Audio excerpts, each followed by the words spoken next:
Today I'm going to show you how to measure like a pro. Nathan Cox here, thanks for joining us on Around the Home. Yes, I'm a sweaty mess. We're in the middle of a heat wave. I'm installing a floor and it's hot in the house. So their customers are keeping it like 78 degrees.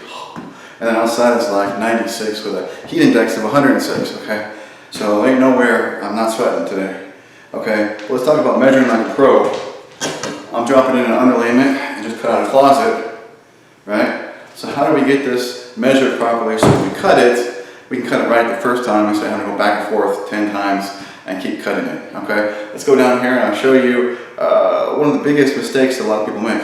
Okay, now before I go into the closet down here, I'll show you how to take the measurements. Let's make sure we got the right tools to start with, okay? First, have yourself a decent tape measure. If you're not sure really how to read a tape measure, well, that could be a problem right off the bat. So, top right on my screen, check it out, how to read a tape measure. Don't feel stupid if you don't know how, if you're never taught.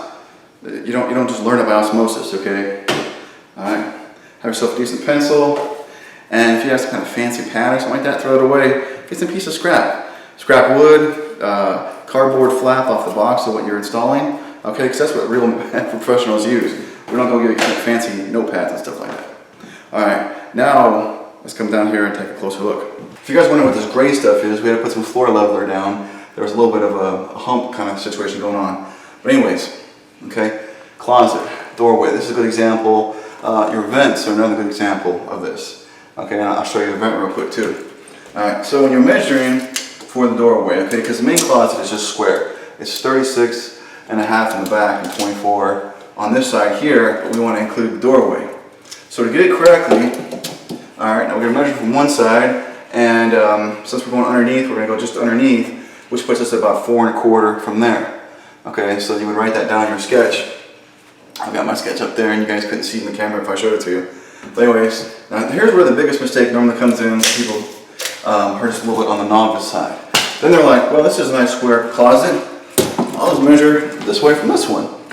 And say it's, also like, 4 and about 3/8. Okay, now that is where the mistake happens, is because if anything's off, it's going to multiply by measuring from the left and the right sides.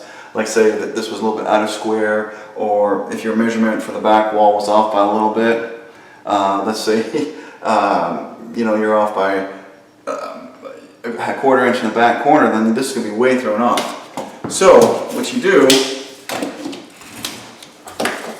instead of measuring from one side and then the other side, always measure from the same side, okay? So keep measuring. We started with, I like to do left to right because that's how you read. So we got the 4 and 4 3/8 there. And on this side here, then we're going to have 29 1/4. Okay, and that's where you're going to mark it off. So when you do your drawing on your plywood, because we're installing the underlayment, you're going to mark, you're going to keep measuring from the left side. And not measure from one side, then measure from the other side. And then, because that's where things really get jacked up quickly. So if you want it to look good, when it's cut, always start from the same direction. Now I said you register vents are in the same situation. So we're not going to measure from one side to the other. We're going to start, and now this one, because the wall's over there, even though I prefer to measure left to right, we're going to measure off of something solid. So we're measuring right to left this time. Okay, so we got 26 and a half and 38 3/4 is where I marked and cut this one. And cut it spot on the first time. Then when you do it from here, same thing. 4 1/2 and 7. Okay, and then you make those measurements and those marks on your plywood. Okay, so I hope this simple tip really helps you guys out in your projects, whether you're cutting wallboard for maybe a new backsplash on your kitchen or a new shower project, or if you're cutting out stuff for underlayment and flooring. Okay, that simple basic tip is a very professional type tip because having your cuts come out clean and precise really hugely impact your finished project. Now we'll have Amazon links in the description down below for some basic measuring tools. If you don't have some good ones of your own, it's a good place to start. Plus, use those Amazon links to help support the channel, help support the website, etc., etc. Now this video is part of a larger series of doing this engineered hardwood flooring install. So if you want to see the entire series, in the description down below, I'll have links to each of the videos to go along with it. Other than that, let's wrap this up. Boys and girls, thank you so much. Please subscribe to my channel.